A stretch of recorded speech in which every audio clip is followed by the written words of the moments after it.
ತಡಿಯೋ, ಒಂದೊಂದಾಗ ಹಾಕು, ಒಂದೊಂದಾಗ ಹಾಕು.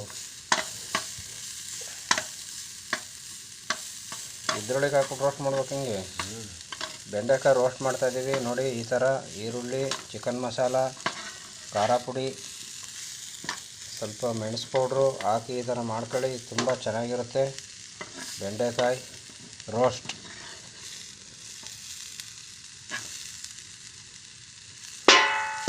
ಎಲ್ಲನೂ ಒಟ್ಟಿಗೆ ಹಾಕ್ಬೇಕೀಗ, ಒಟ್ಟಿಗೆ ಹಾಕ್ತಲ್ಲ ಗುರು. ಹಿಂಗೆ ಪಾಸ್ ಮಾಡಿ ಅಷ್ಟೇ ಉರಿತಾ ಇರೋದು.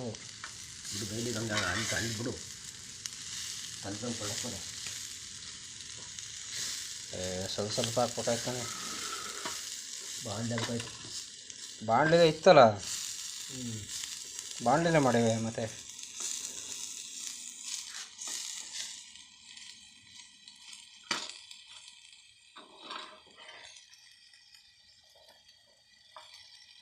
ಬೆಂಡೆಕಾಯಿ ರೋಸ್ಟು ಮಾಡ್ಕೊಳ್ಳಿ, ತಿನ್ಕೊಳ್ಳಿ.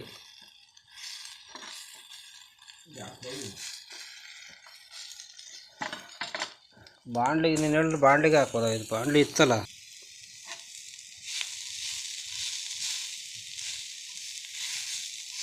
ಬೆಂಡೆಕಾಯಿ ರೋಸ್ಟು ಮಾಡ್ಕೊಳ್ಳಿ, ತಿನ್ಕೊಳ್ಳಿ.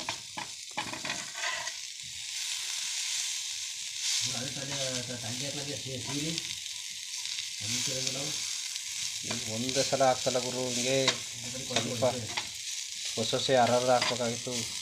ಬಾಂಡೆ ಆಗಿರೋ ಸರಾಗದು.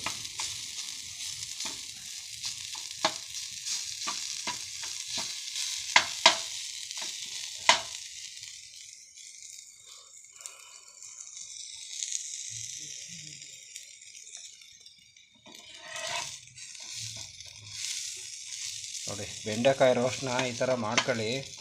ತುಂಬ ಚೆನ್ನಾಗಿರುತ್ತೆ ತಿನ್ನೋಕ್ಕೆ, ಆರೋಗ್ಯಕ್ಕೂ ಒಳ್ಳೆಯದು,